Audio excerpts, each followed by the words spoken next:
হিঙের কচুরি বা রাধাবল্লভী যাই বলেন না কেন, এই যে আমি যেভাবে রান্না করেছি এইভাবে করলে পরে এর স্বাদ হবে দুর্দান্ত আর নরম তুলতুলে হবে। দেখুন এখানে আমি বিউলির ডাল, যে কলাইয়ের ডাল যেটা বলে, সারা রাত ভিজিয়ে রেখেছিলাম। তো এই ডালগুলো এখন আমি জল ছেঁকে নিয়ে একটা মিক্সার বোলের মধ্যে দিয়ে দিচ্ছি। দিয়ে এটা আমি পেস্ট করে নেব। এর মধ্যে দেব 2টো কাঁচা লঙ্কা আর একটুখানি আদা দিয়ে আমি এটা পেস্ট করে নেব। আর এখানে আমি ময়দা মেখে নিয়েছি অল্প ময়ান দিয়ে, নুন দিয়ে। ময়দাটা মাখাটা আমি আর দেখালাম না, এতে করে ভিডিও অনেক বড় হয়ে যাবে। আর ডালটা আমার বাটা হয়ে গেছে। ডালটা আমি একটু তেলের মধ্যে নাড়াচাড়া করে নেব। ফ্রাইং প্যানে তেল দিয়ে হিং দিলাম একটু। হিংটা একটু ভাজা ভাজা হয়ে গেলে, মানে হিঙের কাঁচা গন্ধটা, যে তীব্র একটা গন্ধ থাকে, গন্ধটা চলে গেলে আমি ওই যে ডাল বাটাটা তেলের মধ্যে দিয়ে দিলাম। স্বাদ মতো নুন দিতে হবে, নুনটা দিয়ে দিলাম। এবারে এই নেড়ে চেড়ে ডালের মধ্যে যে জলীয় ভাবটা আছে, জলটা পুরোপুরি মেরে নিতে হবে। দেখুন এই মন্ডটা আমার তৈরি হয়ে গেছে।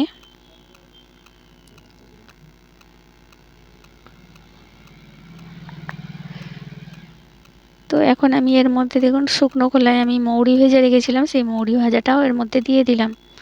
দিয়ে আমি এবার গোটা হাত দিয়ে ভালোভাবে করে মাখিয়ে নেব। আর যে পুরটা দেবো, পুরটা আমি এইভাবে করে হাতের সাহায্যে প্রথমেই তৈরি করে নিয়েছি, তা নাহলে বারে বারে পুর নিয়ে নিয়ে ভরতে গেলে হাতটা নোংরা হয়ে যাবে। এইভাবে করা থাকলে সুবিধাও হবে আর হাতের এরকম ডাল বাটা লেগেও যাবে না। আর আমি ময়দা থেকে দেখুন লেচি কেটে এই লেচির মধ্যে পুরটা ভরে নিয়েছি। এবার আমি একটা একটা করে বেলে নেব। তো বেলন চাকিতে আমি অল্প একটু তেল ব্রাশ করে নিয়েছি, নিয়ে এবারে আস্তে আস্তে আমি কচুরিগুলো ভেজে নেব, কচুরিগুলো বেলে নেব। তো দেখুন বন্ধুরা, আমি এই রকম সাইজ করে, লুচির থেকে একটু বড়, রুটি থেকে কম, সেই রকম করে বেলে নিয়েছি। আর এরকম থিকনেসটা হবে, খুব বেশি পাতলাও নয়, খুব বেশি মোটাও নয়। তো আমি আরও একটা বেলে নিচ্ছি। আর আমার হাজব্যান্ডকে ক্যামেরা ধরতে বলেছি, এইভাবে ক্যামেরা ধরছে দেখুন, একটু ক্ষমা করে দেবেন, একটু নড়াচড়া হয়েছে।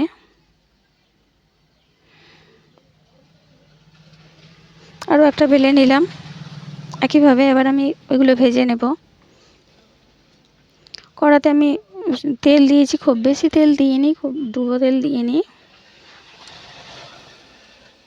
অল্প তেলই আমি ভাজবো। গ্যাসের ফ্লেমটা মিডিয়াম টু স্লোয়ে রেখে আমি ভেজে নেব, খুব বেশি হাই ফ্লেম করব না, তাহলে ওপরটা পুড়ে পুড়ে যাবে, ভেতরটা ভালো করে কুক হবে না। দেখুন কত সুন্দর ফুলে যাচ্ছে আর একটারও পুর বেরিয়ে আসছে না বাইরে।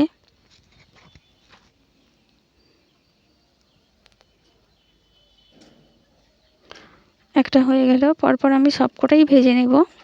ভেজে নেওয়ার পর আপনাদের দেখাচ্ছি কীরকম হলো কচুরিগুলো, খিচুড়ি বা রাধাবল্লভী।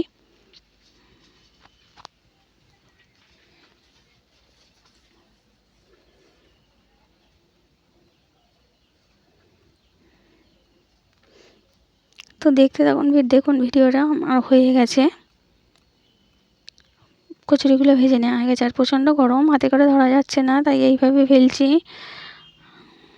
কেমন হয়েছে দেখতে বন্ধুরা প্লিজ কমেন্ট করে জানান। আর খেতে তো দুর্দান্ত হয়েছিল। তাহলে বন্ধুরা আজ এই পর্যন্তই, ধন্যবাদ, সাথে থাকবেন।